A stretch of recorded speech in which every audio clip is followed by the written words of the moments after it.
topic is nuclear physics, the shorter one of the three, and it's all about the nucleus of an atom. Until 100 years ago, people thought that the atom was a bit like a pudding. They called it a plum pudding at the time, and it was made up, it's like a sphere, like a circle or a ball, with charges dotted around inside of it. And everybody thought this was a good model of what the atom actually looked like. Then came along Ernest Rutherford. Exactly 100 years ago, he did an experiment with a few assistants, and he discovered and shattered this structure of the atom and came up with a different one. This is what he did. He fired alpha particles at a thin gold leaf foil. So here's what he thought the gold leaf foil looked like, according to the plum pudding model. He got alpha particles, which, on this is not to scale, are much, much smaller, and made up of 2 protons and 2 neutrons, and he bombarded the thin gold with the alpha particles, and he observed it. He observed thousands and thousands of these particles, and you can see as they go through, most of them actually go through the gold foil. They actually pass straight through. Then every now and again, you'll find that one of them might be deflected. So if you watch this one, it'll be deflected backwards. What does this mean? It means that the path of the alpha particles themselves look a little bit like this, where most of them go through the thin foil, and only 1 or 2 come back. In fact, what he concluded was only about 1 in 8,000 came back, bounced back, where really the plum pudding model, you would expect them all to bounce back. A bit like firing tennis balls at a wall, you'd expect them all to bounce back off this solid. So the conclusion here, what Ernest Rutherford came up with, very important discovery, is that the atom is actually made up of small positively charged nuclei, shown here red dots, and the gap between them is mainly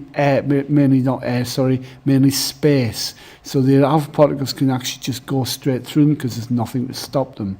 And he showed that these atoms, the nuclei of the atom, is very, very small compared to the space between them because of them going through.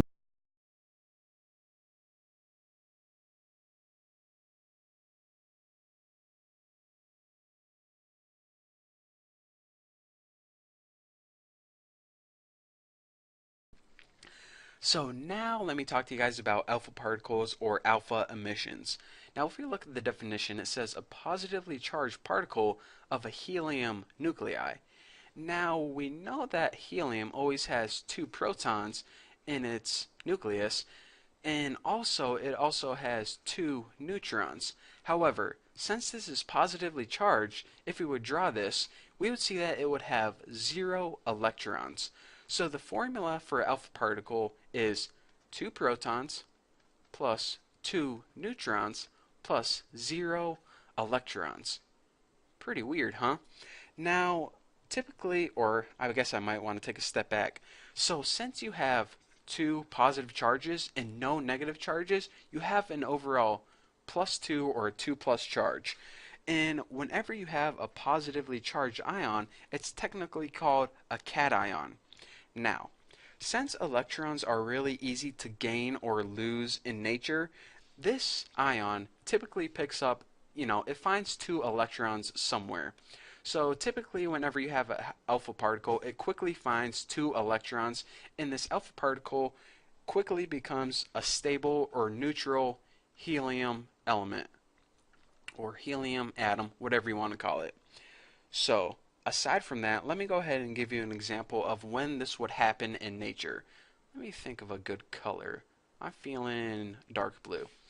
So say you have something like 238 92 uranium. Now this could break apart and undergo radioactivity, and it would turn into 234 90 thorium, and also 4,2 helium. And this thing right here, this helium, this would be the alpha particle. Again, as soon as it starts breaking apart, it would have 2 protons, 2 neutrons, and 0 electrons. So this alpha particle would not have any electrons at first. However, it would find them somewhere and quickly become a stable helium element. But at first, it would just be an alpha particle. Now, alpha emission is one type of radioactivity that it's kind of a common type, but there are a bunch of different types that I have to talk to you guys about. This is only the first one I want to cover. So again, to recap one last time, sometimes you have 238-92 uranium and it breaks apart the nucleus, so it breaks into two different elements. One is 234-90 thorium, and your other is your alpha particle, which is 4-2 helium without any electrons. And then that alpha particle is going to go whiz around and find up two electrons, and it's going to become a stable 4-2 helium.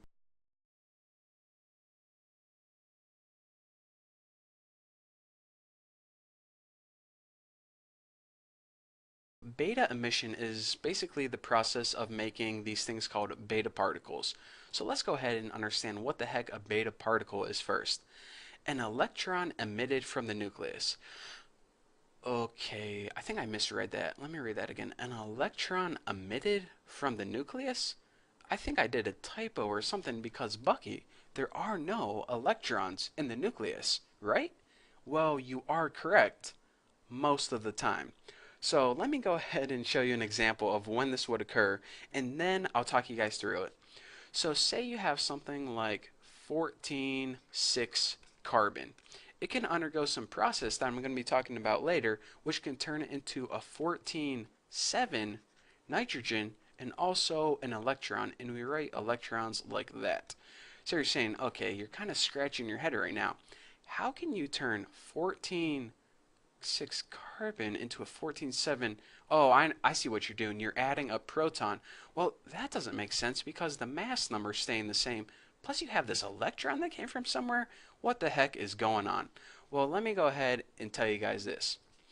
Sometimes in the nucleus of an atom, a neutron, and now I better write it down, a neutron can get converted into a proton with a positive charge and an electron with a negative charge. So just remember that sometimes in the nucleus you can turn a neutron, and whenever a neutron decays or breaks apart, it becomes a proton and an electron. Now, first, that electron is what we refer to as a beta particle. It's the electron that gets emitted whenever this happens. Now, the element that this happens to, it holds on to that proton. It keeps it in the nucleus. So basically, you're saying, okay, I kind of am seeing this now. So since a neutron and a proton weigh the same amount or they have the same exact mass, your mass number isn't going to change. So that's why 14 on this side and 14 on that side. However, your atomic number does change because, remember, the atomic number is the number of protons in the nucleus. So that goes from 6 to 7 because you converted a neutron to a proton. Make sense? Okay.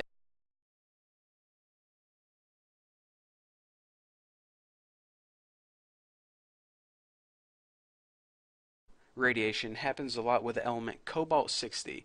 Now, in order to write this, it's 6027 cobalt, and the process it undergoes turns it into 6027 cobalt plus 00Y. Now, we're going to be talking about what the heck the 00Y is in detail a little bit later on, but for now, just think of it as a burst of energy. So you're saying, okay, you're telling me that I can literally have the same exact element converted into the same exact element plus energy? Where the heck is this extra energy coming from? Well, first, let's go ahead and I want to take note of this. First of all, yes, you do have the same exact element because if you take a look at the mass number and also the atomic number on each side, you see that it is exactly equal. So the element itself is not changing in any way. So how can we end up with this extra energy? It's pretty weird, but let me go ahead and try to explain. I'm going to take things way back to the Bohr model. Now we have a nucleus of atom with all the protons and neutrons, and we also have those energy levels. Now the first energy level, let me go ahead and draw them both now. So say we have two energy levels, the first and the second energy level. Now on the first energy level, we could have, let's say, an electron. And let me go ahead and change my color. It might be kind of hard to see. we can have an electron. Now this electron is pretty much just buzzing around the very first energy level, minding its own business. However, sometimes what can happen is this electron can absorb energy from light. So let me go ahead and make some light here. Beam, beam, beam, beam, beam. So here's my beautiful light over here. And what happens is this electron absorbs that energy from the light. Now, whenever an electron absorbs energy from light, it hops up to this next energy level. So no longer is this electron on the first energy level, it is actually on the second energy level. So again, one more time. Electrons can absorb energy from light, and energy from light is called photons. So just remember that. I'm going to be calling them photons from now on. So whenever an electron absorbs all these photons, I got like hair in my mouth or something. It hops up to the second energy level. So that's where it's chilling right now with all this energy absorbed. Now, in order to get back down, what it needs to do is it needs to release this energy. So in order to get back down to the ground state or the first energy level, it's going to release these photons, and these are called gamma emissions, and that's basically what this is right here. It's the releasing of photons whenever electrons step down in energy level. So to recap one last time, whenever you have an atom, electrons can absorb energy and hop up to higher energy levels. And they do this through light or photons. Now, whenever they want to get back down, they need to give back this energy. So this is the process of releasing the energy or gamma emission, and that's what this thing symbolizes right here. It's the releasing of energy. So there you go. That's what photons are, and that's what gamma emissions basically